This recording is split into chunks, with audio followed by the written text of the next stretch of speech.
കോണിലും നിന്റെ പരിശുദ്ധ പ്രകാശം നിറയട്ടെ. ഭയവും ഇരുളും ഇല്ലാതെ നിന്റെ സന്നിധി മാത്രം നിലനിൽക്കട്ടെ.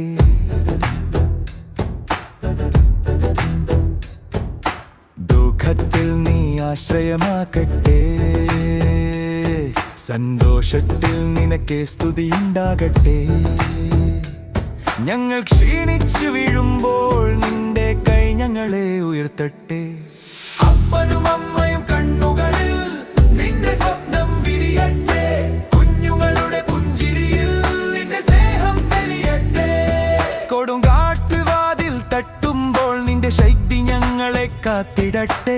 വഴികൾ കഠിനമാകുമ്പോൾ നിന്റെ വചനം വഴി കാണിക്കട്ടെ. ഈ വീടിന്റെ ഓരോ ശ്വാസവും